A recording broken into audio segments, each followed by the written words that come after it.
Hallo vriende en baie welkom by vandag se oordeenking. Ons leef in 'n wêreld waar selfpromosie die norm is. Op sosiale media word ons geleer om onsself op te bou, ons prestasies te wys en te maak asof ons alles onder beheer het. Dit is maklik om te glo dat ons die argitekte van ons eie sukses is. Vandag gaan ons kyk na wat die Bybel sê oor hierdie ingesteldheid en hoekom ware wysheid juis by nederigheid begin. Ons skrifgedeelte vir vandag kom uit Spreuke 16 vers 18. Op hoogmoed volg ondergang, op selfverheffing volg geval. Wanneer ons hierdie woorde histories beskou, sien ons dat koning Salomo hierdie wysheid neergeskryf het vir die vroeë Israelitiese samelewing. In daardie antieke tyd het konings en leiers dikwels gedink dat hulle is soos gode. Hulle het gedink hulle is onaantastbaar.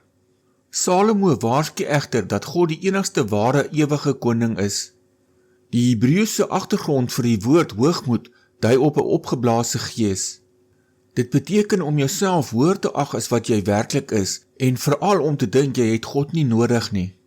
In die geskiedenis sien ons dit duidelik by koning Nebukadneser van Babilonia. Hy het op die paleisdak gestaan, gespog op sy eie krag en rykdom en is dadelik verneder totdat hy erken dat die Allerhoogste regeer.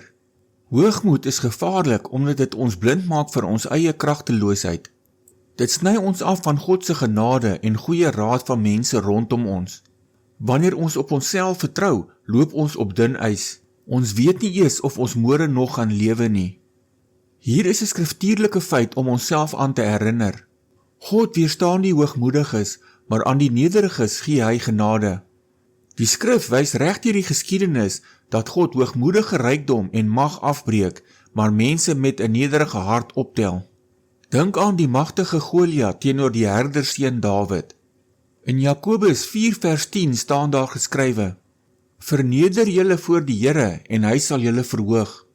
Die historiese feit is dat alles wat ons het, ons talente, ons gesondheid en ons sukses 'n geskenk van God is en dit kan enige tyd weggeneem word.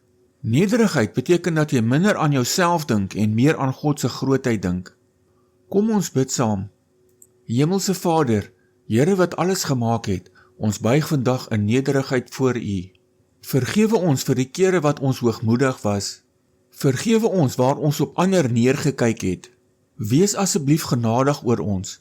Sny enige wortels van selfverheffing uit ons harte uit. Help ons om te onthou dat elke goeie gawe van U afkom. Gee aan ons 'n gees van nederigheid, sodat ons U kan eer in alles wat ons doen. Ons plaas ons lewens, ons planne en ons toekoms in U hande. Ons vra dit in die groot en magtige naam van die Here Jesus Christus. Amen.